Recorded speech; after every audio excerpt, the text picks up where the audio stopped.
Bismillahirrahmanirrahim. Assalamualaikum warahmatullahi wabarakatuh. Alhamdulillah, segala puji bagi Allah yang telah mempermudah urusan hamba-hambanya.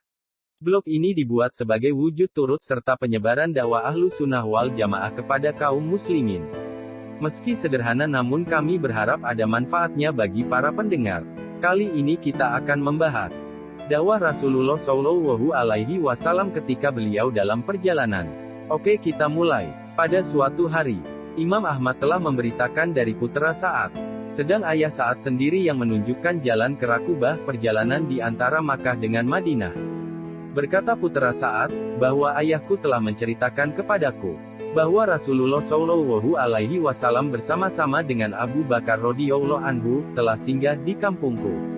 Sebenarnya Abu Bakar radhiyallahu anhu ingin melihat putrinya yang kecil sedang disusukan di kampung kami. Dan Rasulullah Shallallahu Alaihi Wasallam pula inginkan jalan pendek ke Madinah. Berkata Sa'ad kepada Rasulullah Shallallahu Alaihi Wasallam, jalan melalui Rakubah ini ada dua orang perompak dari suku Aslam. Dikenal orang dengan panggilan dua yang terhina. Jika engkau ingin melalui jalan ini, kami akan menunjukkannya. Rasulullah Shallallahu Alaihi Wasallam menjawab, tidak mengapa, tunjukkanlah jalannya kepada kami. Berkata Sa'ad seterusnya, kami pun berjalan melalui Rakubah itu, dan apabila kami dilihat oleh dua orang perompak itu, salah seorang mereka berkata kepada temannya, ini orang dari Yaman, barangkali. Apabila kita bertemu dua orang perompak itu, Rasulullah Shallallahu Alaihi Wasallam pun menyeru mereka supaya masuk Islam.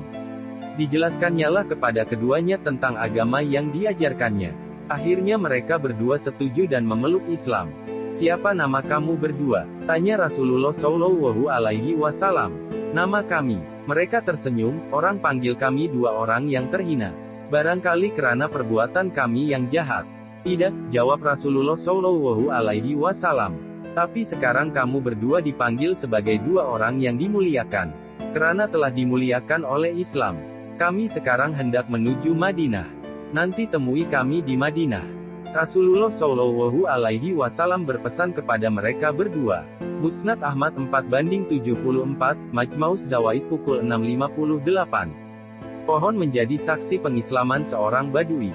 Abu Abdullah An-Naisaburi, Hakim telah memberitakan pula dari Ibnu Umar radhiyallahu anhu.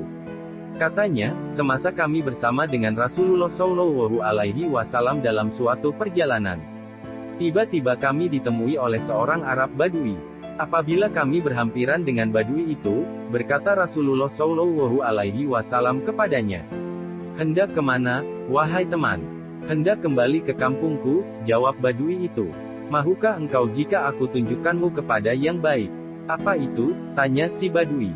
Engkau bersaksi bahwa tiada Tuhan melainkan Allah saja, yang esa, tiada sekutu baginya, dan bahwa Muhammad itu adalah hambanya dan utusannya, jawab Rasulullah Shallallahu Alaihi Wasallam.